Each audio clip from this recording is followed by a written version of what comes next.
Hey everybody, this is Games Plus James and welcome back to another Unity tutorial. Today we're going to take a look at how to create a save system in Unity. Now if you watch any tutorials on the channel where we've dealt with saving things before, and the same in my Udemy courses, what we've used is the player pref system to save data, which is a very handy way to do saving, which is really simple and really easy, and it's ideal for learning the basics of saving, and it's ideal for working on prototypes and things like that. But when you expand out into doing a more fully featured game, you will most likely want to have more control over what you're saving and how it's saving, and you'll also want more control over the ability to delete those files maybe as players progress, and to be able to have more flexibility in what's being saved, because player prefs can only store int values, float values, or string values. And obviously you maybe want to have some more variety that you can store in your games. So we're going to take a look at how to create a save system. And the save system we're going to create here is almost exactly the same as what I use in my game, Scoot Kaboom and the Tomb of Doom, which you can see up on screen here now, a little bit of footage of the game in action. And don't forget that you can wishlist the game on Steam now. That really helps promote the game in Steam's kind of behind the scenes back end stuff. So if you can head to the link in the description down below and wishlist the game, that would be super appreciated. But now let's get on with this tutorial. So I've got a very simple little level set up here. If I hit this little button, it blows open the door, we reach a checkpoint and we can collect some stuff and we can respawn. So at the moment all the level does is, if I hit these little spikes here, it'll respawn me back at this checkpoint.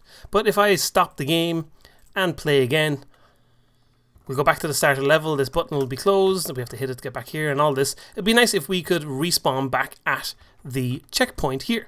Another little thing that would be nice is when you collect all these collectibles, for example, if I die and respawn now, what you'll see in a lot of games is that those items will respawn. We effectively reload the level.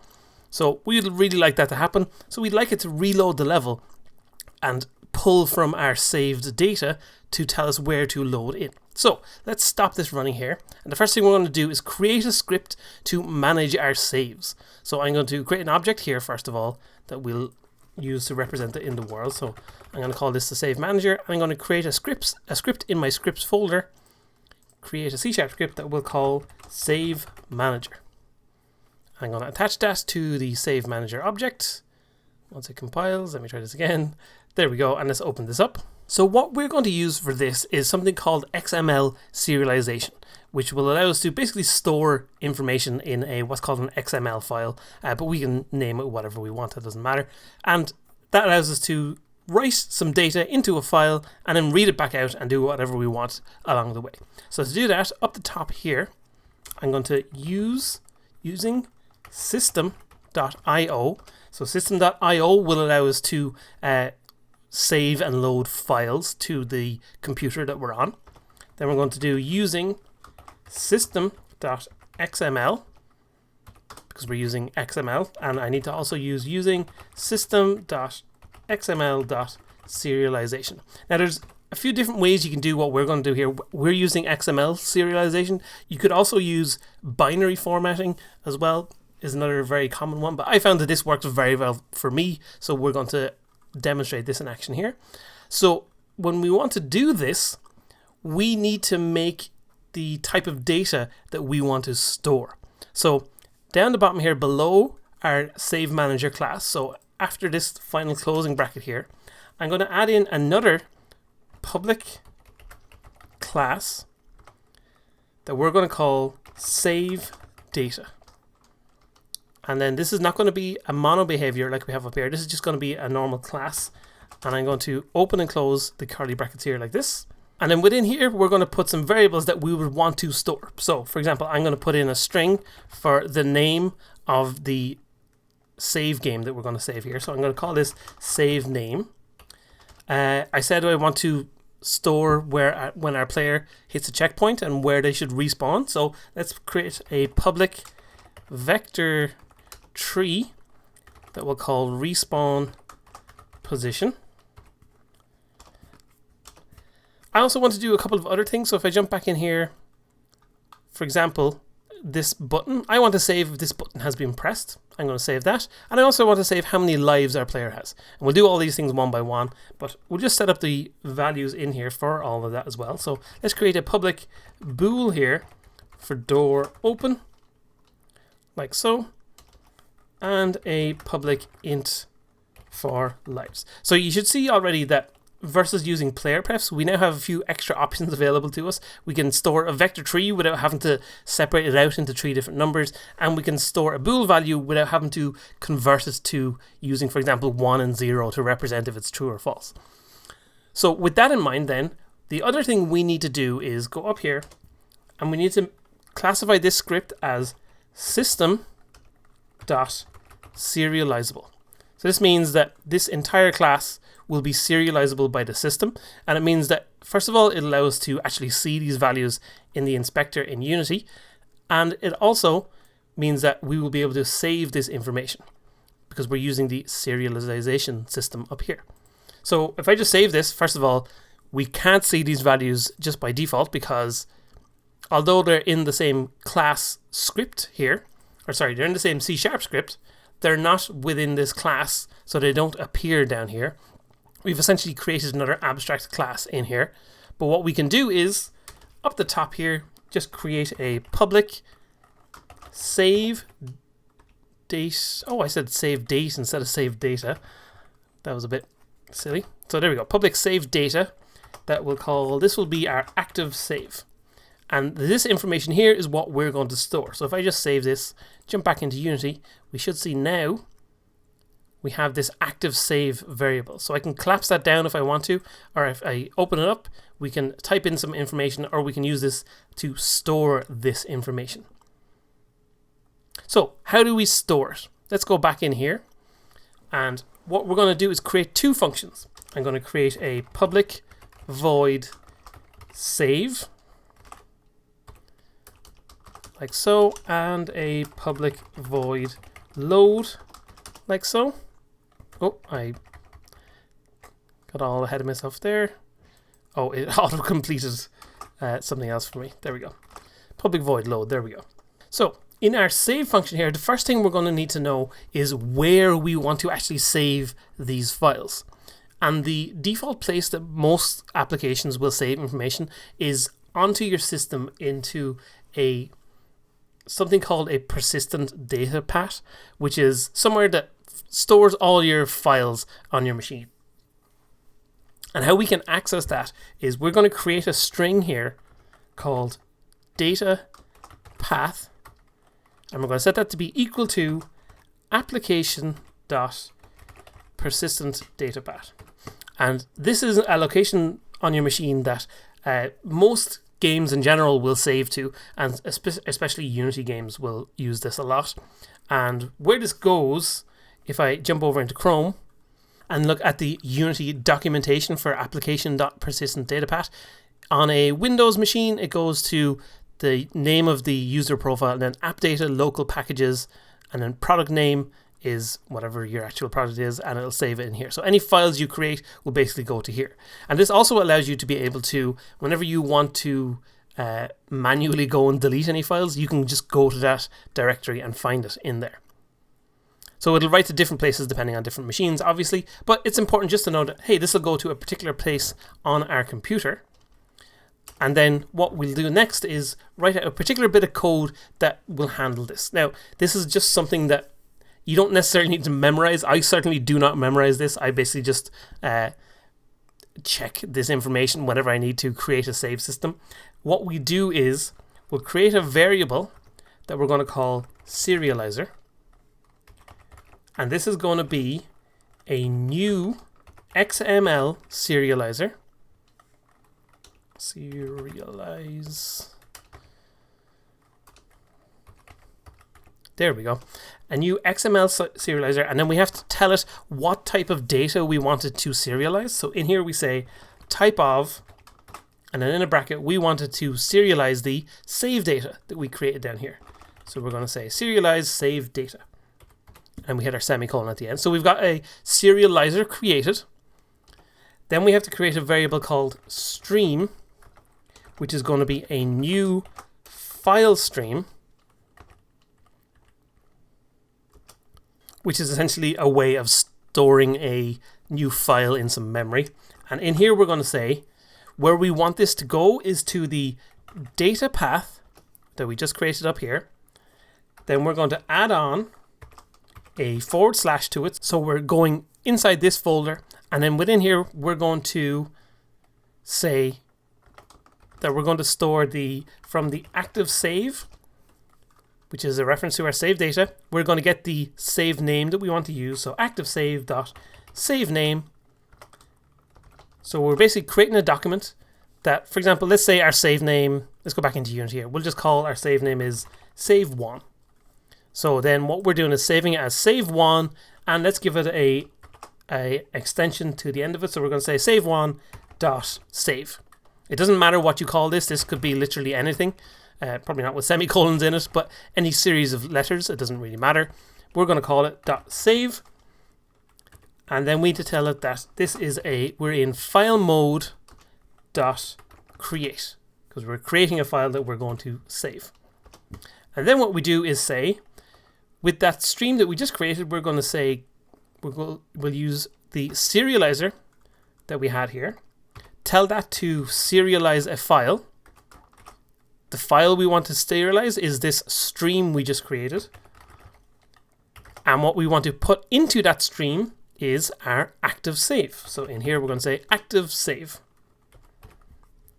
So basically the important thing to make note of here, get rid of that tilde.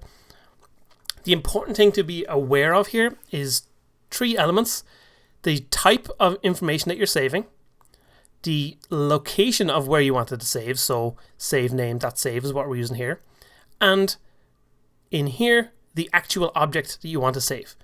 Apart from that, I personally reuse this same bit of code over and over and over again and just replace these values with whatever it is I want to serialize. So finally, once that is all done, we can tell the stream to close, and that will finish saving the file and we'll be done. So I'm going to add a little debug.log here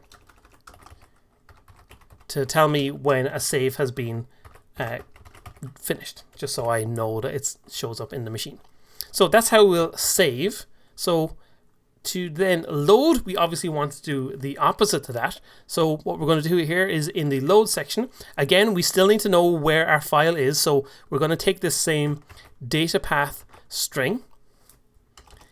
But then in here, what we need to do is first of all, check and see, hey, does this save actually exist? Is there any saved for us to load? So here we're going to say if, and then we're going to say system.io,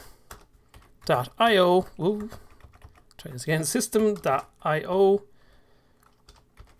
file exists. So we're checking if a file exists, and the file we want to check is this whole data path that we're using here. So this, the whole file name that we're setting up here, we're going to pop that in there. So check if that exists, and then if it does, then we want to load it. So we're going to use a serializer and stream again. So we're going to copy all of this information that we had previously, paste it back in here. But this time, instead of creating a file, we want to open a file.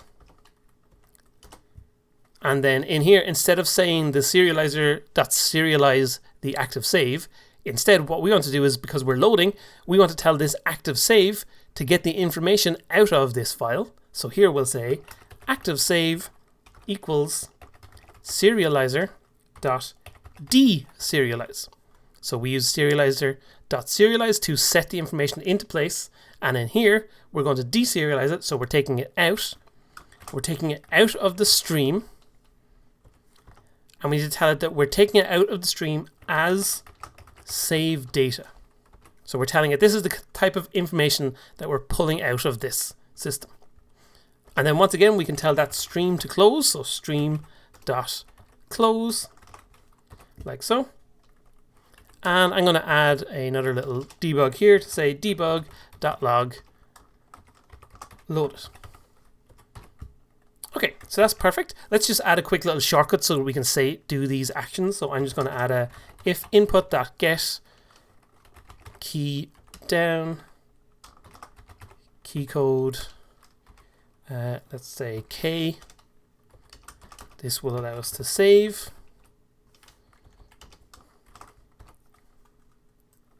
let's just copy and paste this in here. I'm going to say key code L to load.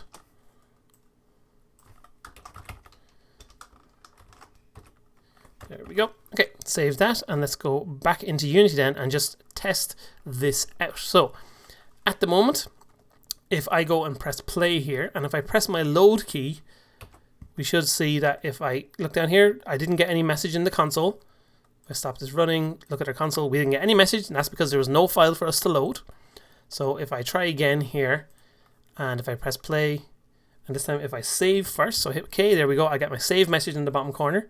If I hit L, I'm getting my loaded message. So we know that at least that much is working, but we don't know that we're actually saving some information. Let's make this not maximize here. What I'm going to do is I'm going to play the game, and I'm going to go here. I'm going to set my lives to be 5, and then I'm going to save. I'm going to stop this running. No, I don't want to start it again. Stop it running. There we go. And we should see now that our lives here are 0. So we did save. So if I play the game now, we'll see, okay, there's still 0. That's perfect. But if I hit the L button, there we go. We get 5 popping up in our save manager. So perfect. That's working. That's working the way we want it to. But of course, that's all well and good that we're able to actively save and delete some, or sorry, save and load some files. But we need to put that to some practical use. And what we also would really like to do is be able to quickly delete those files to be able to check these things are working correctly as well. So I'm going to add another function, public void delete save data. And in here, this is going to be very, very simple. It's going to take, again, the same string data path in here. And we're going to, again, check and see if the file exists. So I'm going to just copy this whole function. I'll delete the bits in the middle. So we'll delete that out. So we're checking to see if that file exists. And if it does, then file.delete. And we just tell it the name of the file we want to delete. So we go here, take the data path, pop it in there like that. And that will delete our file. So let me just go up here and add one more extra function here. This is going to be delete save data. And we're going to use the J key to do that. Okay, save that. And there we go. Okay, so they're all set up perfectly. Let me go back in here. And now if I just play the game, and I'm going to delete that save data we already have. So if I hit J, that's done. And now if I hit play again, I don't know why I stopped and did that, but if I hit L to load now, we don't get any message because there's no save data for it to access. Okay, so perfect. Let's go ahead and make it so that this save system now actually does something.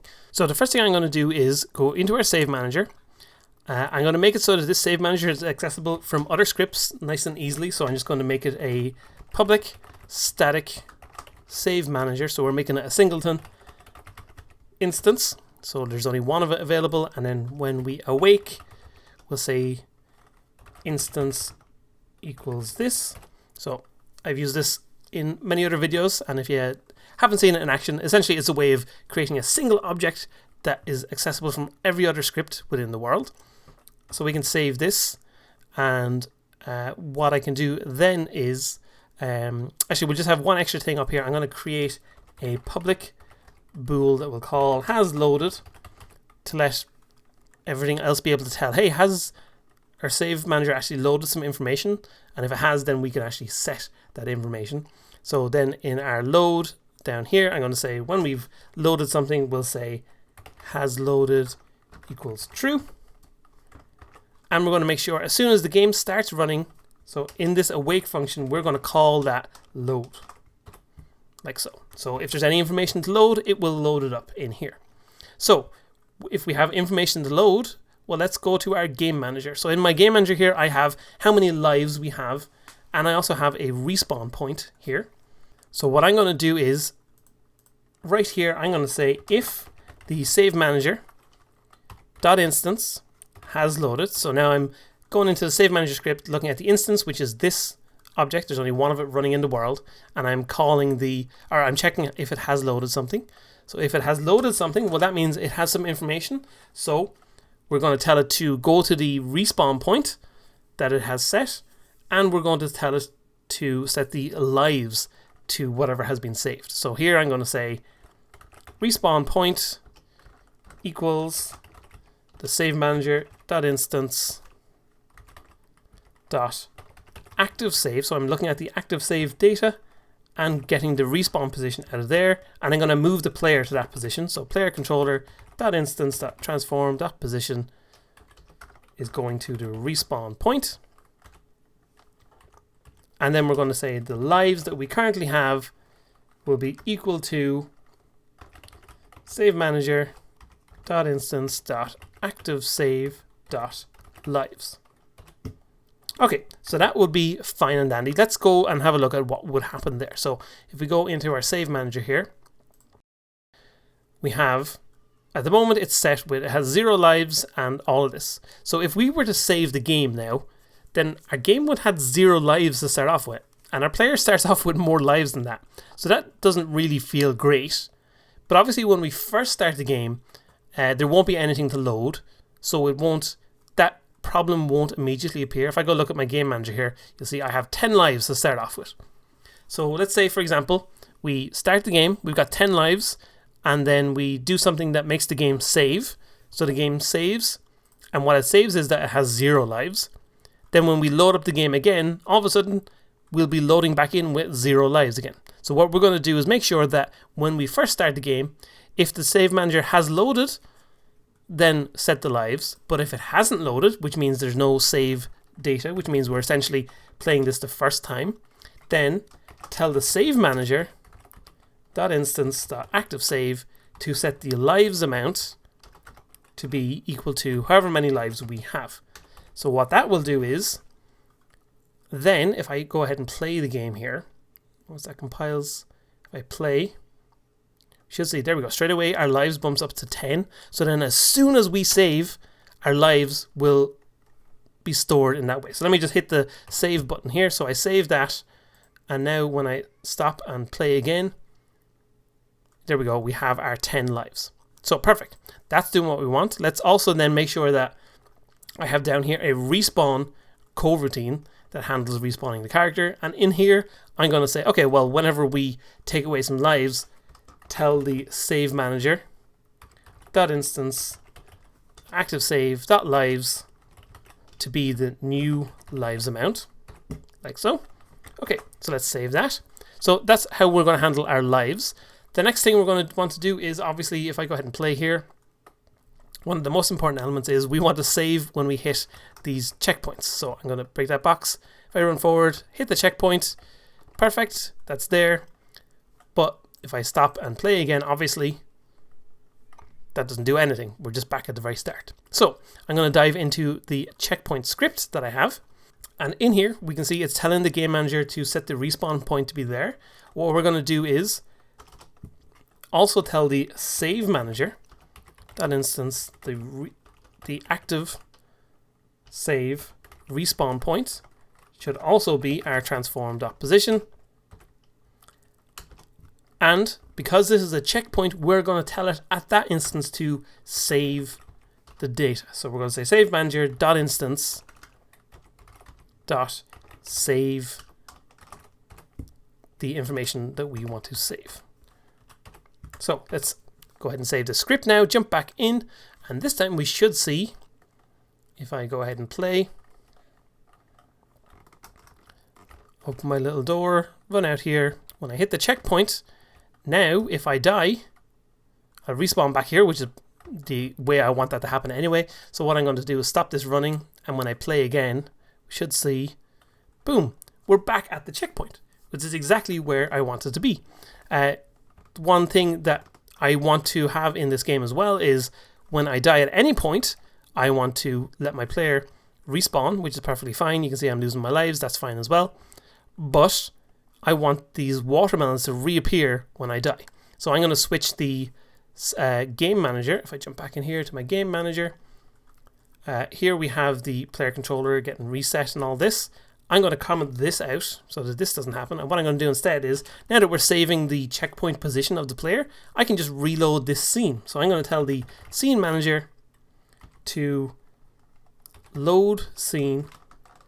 And the scene I wanted to reload is the current one that's open. So I can say scene manager Save.getActiveScene and get the name of that and tell it to reload this scene. So now when I save, I go back in here, let that compile, and if I play, we'll run over, and you can see I started back at the flag, and if I jump now, and now if I die, we'll pop back, and the watermelons will reappear, which is all perfectly good, but you might also notice there's one little thing happening here that I don't want, obviously, and that is that my lives aren't going down. So what's happening is I die, I lose a life, but then when I respawn, I haven't saved the fact that I lost a life, so why would it remember that I did that? So what we're going to do is make sure that whenever we respawn here, we're also going to save the game. So we're going to say save manager .instance.save our data. So save that. Let's go back in here and we'll do the one final thing that I wanted to set up in this little scene, which is these boxes. Look at these boxes. They don't allow me to go backwards through my level because I hit this checkpoint and reload it. We also just demonstrate I do lose my lives when I hit this stuff, which is perfectly fine. So what I need is these boxes to not reappear when we die. So we're going to want to save that fact that these are turned off. So for that, what I'm going to do is, first of all, I'm going to play again here and I'm going to delete my save like so. So now I'll restart back at the start of the level, which is perfectly fine. And then what I'm going to do is I'm going to go into my scripts here, and I have a script that's controlling the button that we have up above. And when I switch it to being on or off, I'm going to tell the save manager to set that variable that we set up before, the active save door open is equal to whatever my on value is. And then I can go up to the top here, and in my start function, I can do a check to see, hey, has the save manager loaded? So if the save manager, that instance that has loaded, well then it should know whether this button is turned on or not. So we can say our is on value is equal to save manager dot instance dot active save door open. And then I just have some code down here that will automatically check and see whether the button should be on or off. So when I save that, if I go ahead and play now, when I jump up here, hit the button, that box breaks. When I hit my flag, it saves. If I die, I reload back here, and our little door stays open. So there you go. It's a brief little demonstration of how you can use that save data in different ways and how you can check it from different places. Obviously, how you're going to use it in your own game is going to be very, very dependent on what you want, but it's really handy and really flexible because you can save a whole variety of things. Most stuff that can be serializable can be saved as an XML information, and most stuff that you'll want to save will be in the form of numbers and bool values and things like that. But it's really handy to be able to do that. I found it very, very useful for games I've worked on in general, and it makes saving so much more easy to do. But there you go. Thanks for watching this tutorial. I'll be back soon with more tutorial goodness. As I said earlier in the video, make sure you go and wishlist Scoot Kaboom right now on Steam. And don't forget to hit the like button, hit the subscribe button, all that fun YouTube stuff that everybody tells you to do. And come back soon for more tutorial goodness.